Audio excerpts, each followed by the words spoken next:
Hello everyone, I'm Dylan. I'm one of the developers of the DeepTutor app, and I want to share with you two exciting changes we have coming out in the next update of DeepTutor.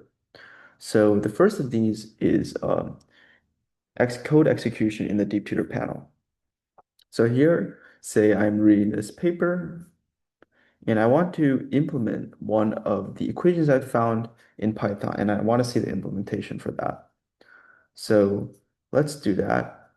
We can see that this equation is equation 2. I have the PDF open in the DeepTutor panel. So let's write a quick prompt.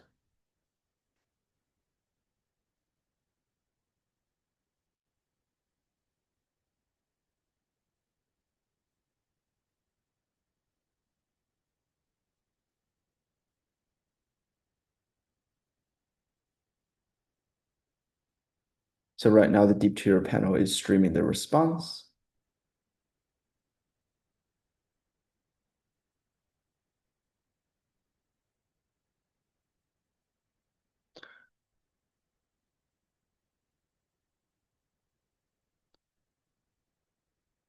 Awesome. So we can see that there are these code blocks here. Um, these are the new addition to the DeepTutor panel. And essentially, we're able to run the code blocks. So for example, let's run this code block. The terminal output will show the status of our program.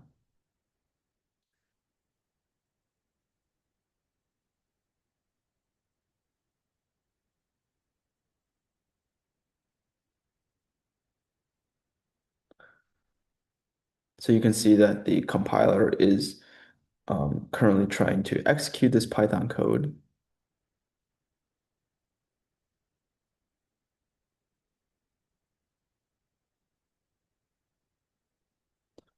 So it can do error management, as you can see by the debug logs.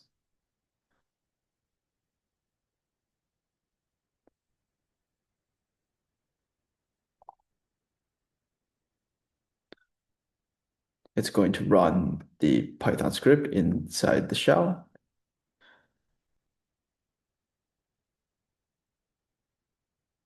And here the code is executed successfully. We can see that it gave a table of the input parameters, AUC, and a table in the corresponding output values, which is the standard error. And it gives some more insight about the intuition and the explanation behind the equation we just inputted. Okay, that's cool. The next thing I want to show is the um, Jupyter Notebook integration that we've just added to the library reader. Okay, so here I have a preloaded Jupyter Notebook. Um, let's create a new cell here. We can do that by going to command mode where the boxes are blue and by hitting A, as you can see through the tooltip above. So here we've entered a new cell in edit mode, which you can see by the green outline. Let's copy and paste a Python program that I've written. So this Python program, as you can see, attempts to count all the primes from 1 to 1000. Let's see if the execute feature is able to also come to the same conclusion.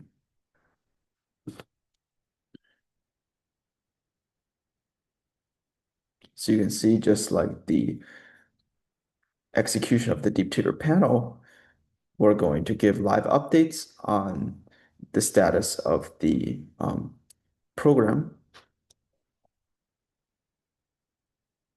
The code is executed without errors, but it can also detect subtle bugs in the program, as you can see here. The issue is that we did not exclude 0 and 1. And therefore, the correct answer to the number of primes between 1 and 1000 is 168. Awesome. So now let's say we want to export the new Jupyter Notebook with our new code cell. We can do that by going to the top of the notebook. And note, see here that we have unsaved changes. So we can click export. Let's modify the title name.